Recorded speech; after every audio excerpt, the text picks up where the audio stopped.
الحمد لله نحمده ونستعينه ونستغفره ونؤمن به ونتوكل عليه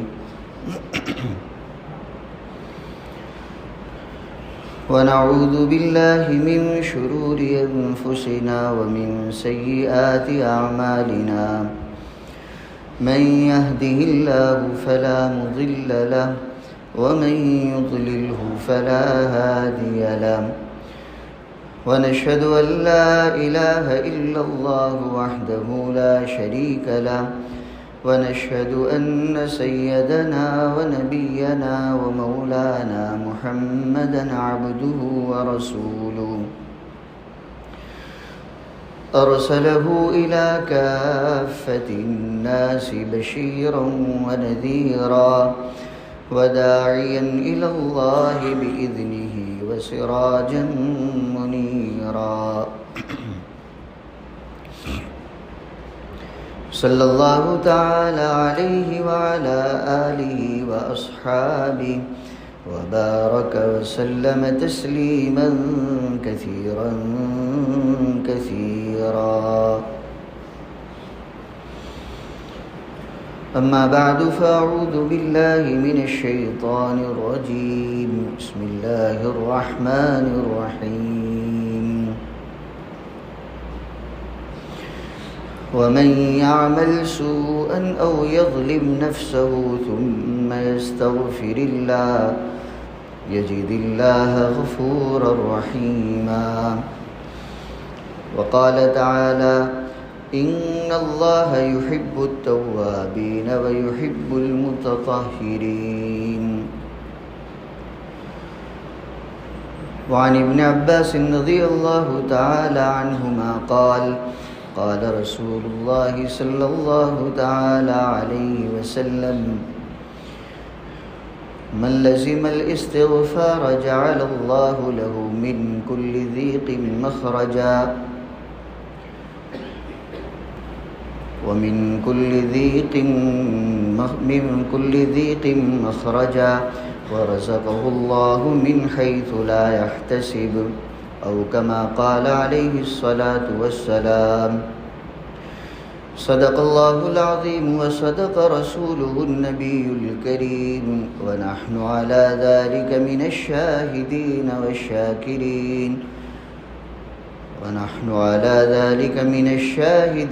والشاكرين والحمد لله رب العالمين.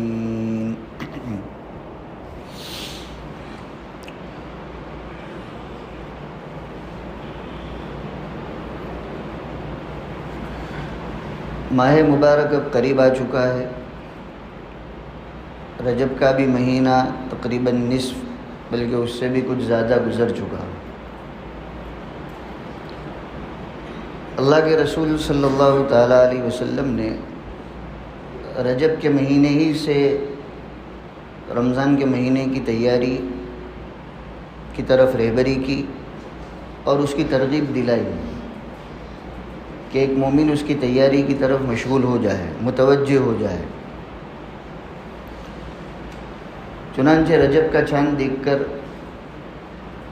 عام جو دعائیں آپ علیہ الصلاۃ والسلام مہینے کے چاند کو دیکھ کر پڑھا کرتے تھے، اس پر ایک دعا کا آپ نے اضافہ کیا ہے، اللہم بارک لنا فی رجب و شعبان و بلغنا رمضان. اس دعا کے ذریعے سے آپ نے اپنی امت کو یہ تعلیم بھی دی، ترغیب بھی دی کہ ماہ مبارک کے لیے تیاری کرنا ابھی سے شروع کر دو، کیونکہ وہ مبارک مہینہ ہے، اللہ تعالیٰ کے رحمتوں کا، نوازشوں کا مہینہ ہے، انعامات سے نوازے جانے کا مہینہ ہے، نیکیوں کے سیزن کا مہینہ ہے. تو جیسے دنیا میں جب دنیا والوں کا سیزن آنے والا ہوتا ہے تو اس سے پہلے سے وہ تیاری شروع کر دیتے ہیں تاکہ سیزن اچھی طرح وصول کیا جا سکے، جیسا اس کو وصول کرنا چاہیے اس کا موقع ملے. تو ماہ مبارک جو نیکیوں کا سیزن ہے، اللہ تعالیٰ کی رحمتوں کا، انعامات کے لوٹنے کا سیزن ہے. تو ایک مومن اس مبارک مہینے کے سیزن کو اچھی طرح وصول کر سکے، اس کے لیے تیاری اس کو پہلے ہی سے شروع کر دینی چاہیے. تیاری میں اہم ترین جو تیاری ہے وہ یہ کہ ہم گناہوں والے ماحول کو چھوڑ دیں، توبہ اور استغفار کا التزام اور اہتمام کریں، کیونکہ گناہوں کی عادت اور گناہوں والا ماحول، گناہوں کی لت آدمی کو اللہ کی رحمتوں سے بھی محروم کر دیتی ہے، اس کی ناراضگی کا حقدار بنا دیتی ہے۔ اور آج جس دور میں ہم زندگی گزار رہے ہیں، گناہوں کا گویا سیلاب بہہ رہا ہے۔ کون سا گناہ ہے جو نہیں ہو رہا ہے؟ عریانیت اپنے شباب پر ہے، ننگا پن، آج لوگ اس کو برا تک بھی نہیں جانتے ہیں، اتنا عموم اور اتنا شیوع ہو گیا اس عریانیت کا، اس فحاشیت کا، کہ کتنے لوگوں کے دلوں سے اس کی برائی، اس کی قباحت وہ بھی نکل گئی۔ اموال اور مالیات میں حرام میں مبتلا ہونا عام ہو گیا، مسلمان کو پرواہ ہی نہیں رہی، میری روزی حلال ہے یا حرام ہے۔ دھوکہ دینا، جھوٹ بولنا، جھوٹی قسمیں کھانا عام ہو گیا، لوگوں پر ظلم کرنا، حقوق ادا نہ کرنا، میراث تقسیم نہ کرنا، یہ سب وہ گناہ ہیں جو آج امت میں یہ نہیں کہ اکا دکا طور پر، عمومی طور پر ہو رہے ہیں۔ وہ یا گناہوں کا ایک سیلاب بہہ رہا ہے، اسی سیلاب کے بہاؤ میں امت کا بڑا طبقہ، اکثریت بہہ رہی ہے، اور یہ گناہ بڑے خطرناک چیز ہے۔ گناہوں کے ہوتے ہوئے آدمی اللہ تعالیٰ کا قرب پالے، زندگی میں چین اور سکون پالے، آخرت کی کامیابی پالے، نہیں ہو سکتا۔ چنانچہ منقول ہے، اللہ تعالیٰ نے تین چیزوں کو چھپا رکھا ہے، گناہوں میں اپنی ناراضگی کو، نیکیوں میں اپنی رضامندی کو، اور انسانوں میں اپنے اولیاء اور اپنی ولایت کو۔ اس لیے کسی بھی گناہ کو آدمی کو چھوٹا سمجھ کر کرنا نہیں چاہیے، پتہ نہیں اس میں اللہ تعالیٰ کی ناراضگی ہو جائے اور ہم اس کے دربار سے راندہ اور دھتکارے ہوئے ہو جائے۔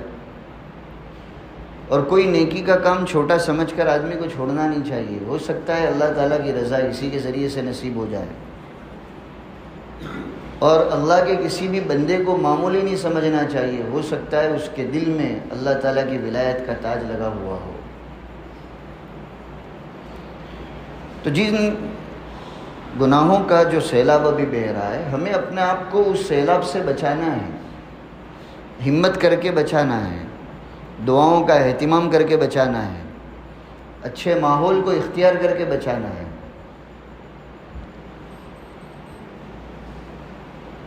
توبہ اور استغفار کا التزام کر کے اپنے آپ کو بچانا ہے۔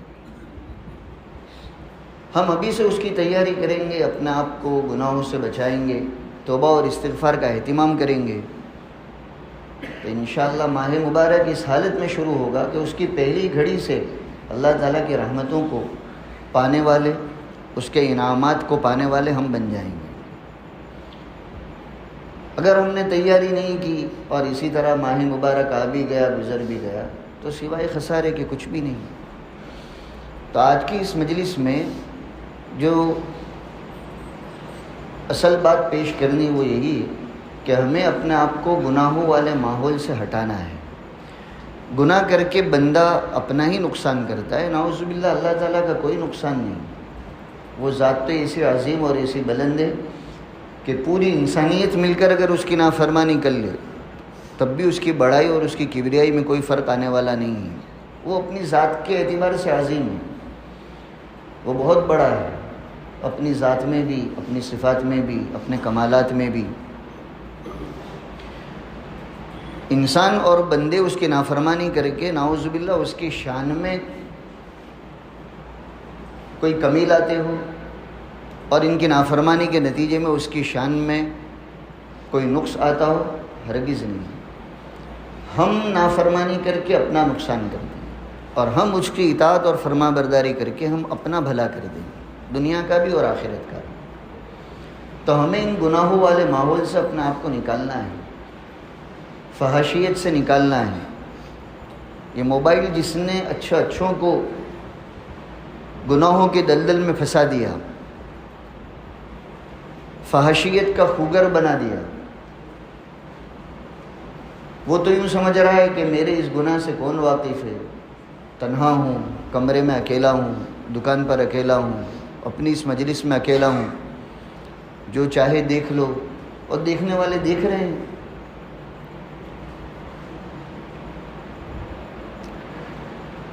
لیکن یاد رکھیے، جو شخص تنہائی میں بھی اگر گناہ کا ارتکاب کرتا ہے وہ اللہ تعالیٰ کی نگاہوں میں گر جاتا ہے، اور علماء نے لکھا ہے کہ اس کا اثر یہ ہوتا ہے کہ جس نے اپنی تنہائی کو برباد کیا گناہ کر کے، اللہ کی نافرمانی کر کے، اللہ تعالیٰ ایسے بندے کی طرف سے لوگوں کے دلوں میں نفرتیں ڈال دیتے ہیں، لوگوں کے دلوں میں اس کی محبت نہیں آئے گی، ایک طرح کی چڑ ہوگی، اس کے ہی جیسے لوگ تو اس کو پسند کریں گے۔ لیکن جو اچھے لوگ ہیں، جن کے دلوں کو اللہ نے اچھا بنایا ہے، ایسے لوگوں کے دلوں میں اس کا تعلق نہیں آ سکتا۔ یہ اس گناہ کا اثر ہے جو اس نے تنہائیوں میں کیا۔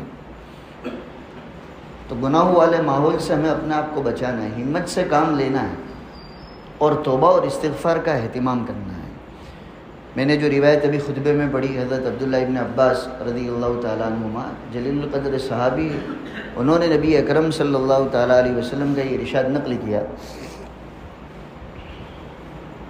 کہ جو شخص توبہ اور استغفار کا التزام کرتا ہے، لازم پکڑتا ہے، لازم پکڑنے کا مطلب یہ کہ کثرت سے توبہ اور استغفار کرے،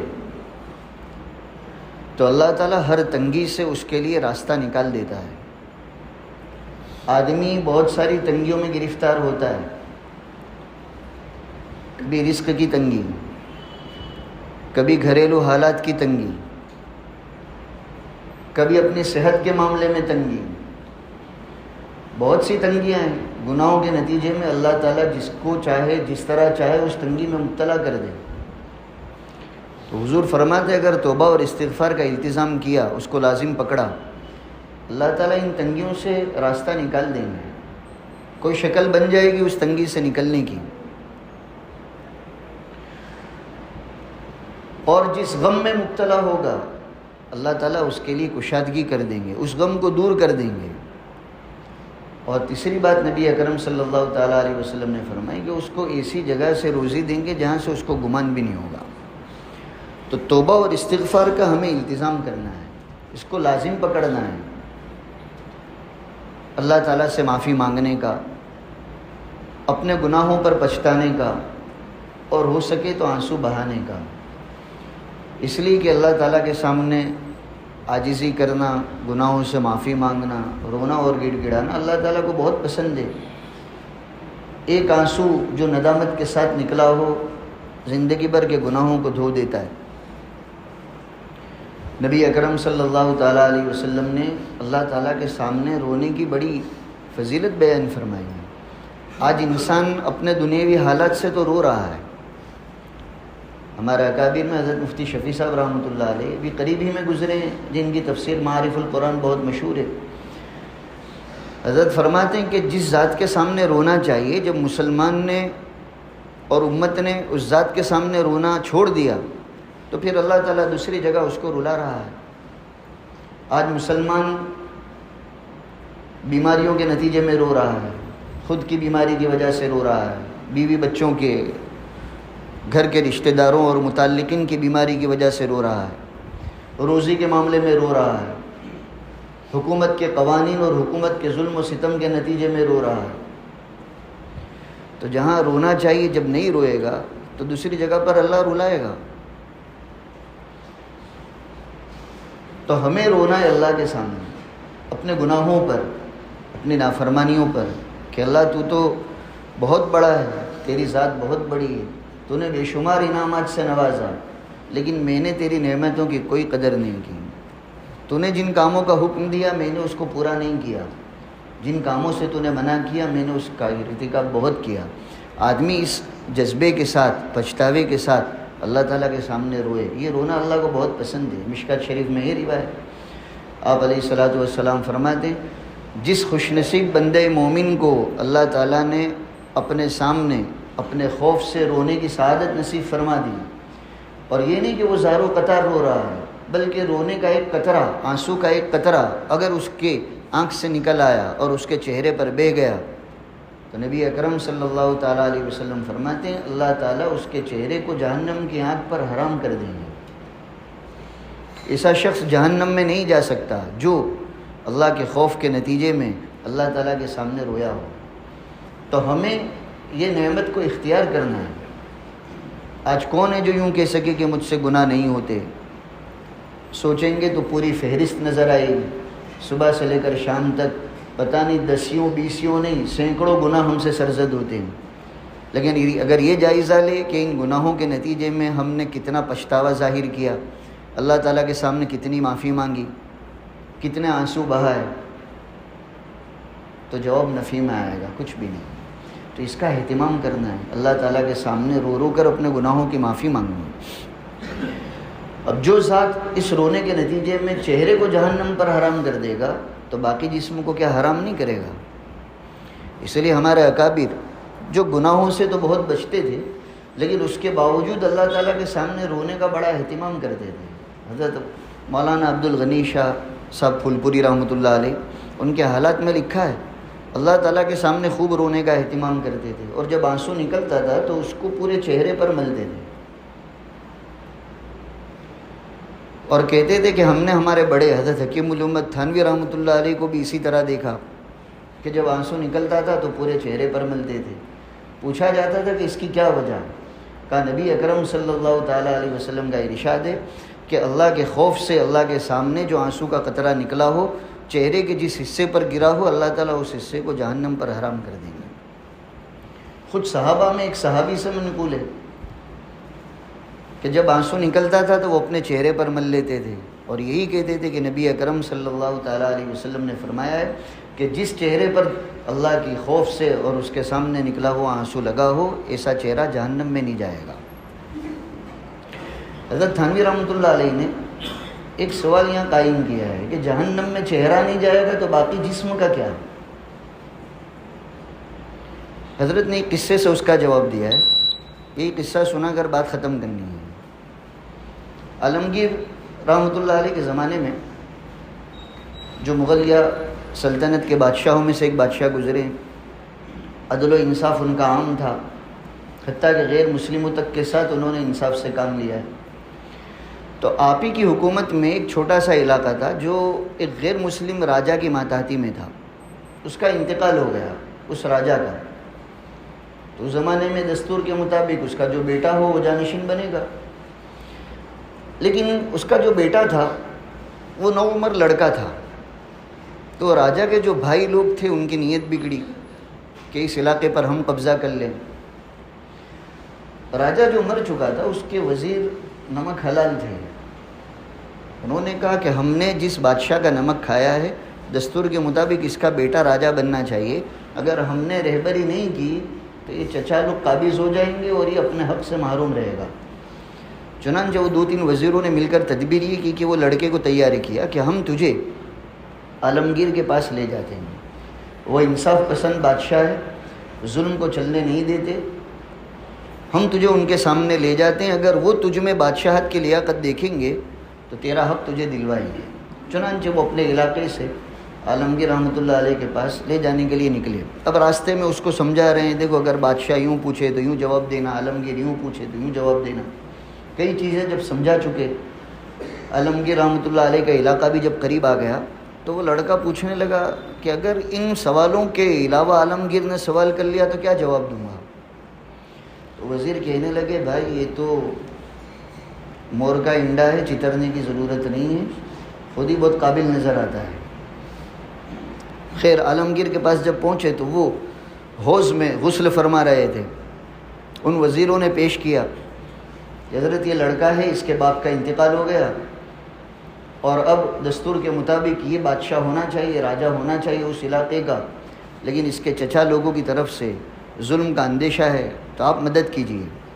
اب عالمگیر نے دیکھا کہ وہ تو ایک نوعمر لڑکا ہے، کئی بادشاہ کے لائق ہے۔ حضرت نے حکم دیا کہ لاؤ مجھے میرا حوالے کرو، میں اس کو تالاب میں ڈال دوں، میرا ہاتھ میں سونپ دوں، میں اس کو تالاب میں ڈال دوں۔ وہ لڑکا ہنسنے لگا۔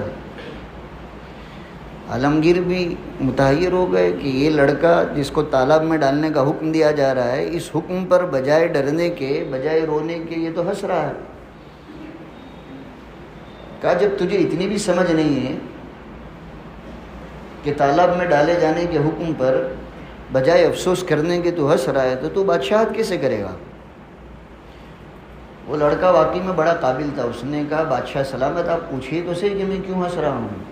کہا کیوں ہنس رہا ہے؟ کہا آپ مجھے اپنے بازو میں لے کر تالاب میں ڈبانا چاہتے ہیں، اگر میرے ہاتھ کی انگلی کا ایک سرا بھی آپ کے ہاتھ میں ہو تو میں کیسے ڈوب سکتا ہوں؟ جب میں آپ کے بازو میں ہوں گا اور آپ مجھے اندر ڈالیں گے تو میں اپنا آپ کو کیسے ڈوبا ہوا سمجھوں گا؟ اسی سمجھداری کا جواب اس نے دیا۔ حضرت تھانوی رحمۃ اللہ علیہ نے قصہ ذکر کر کے فرمایا کہ وہ غیر مسلم بادشاہ کا لڑکا بھی یہ سمجھ رہا ہے کہ دنیا کے ایک بادشاہ کے بازوؤں میں ہوتے ہوئے میں ڈوب نہیں سکتا، تو پھر اللہ تعالیٰ جو تمام بادشاہوں کے بادشاہ ہے، جو تمام رحم کرنے والوں سے بڑھ کر رحم کرنے والے ہیں، تو کیسے ہو سکتا ہے کہ اس انسان کے ایک عضو کو تو جہنم سے بچا لے اور باقی عضو کو جہنم میں ڈالے؟ اس لیے اللہ تعالیٰ کے سامنے معافی مانگنے سے، اس کے سامنے رونے سے یقیناً ہم اپنی دنیا بھی کامیاب بنا لیں گے، آخرت بھی کامیاب بنا لیں گے۔ اللہ تعالیٰ ہم سب کو اس کی توفیق عطا فرمائے۔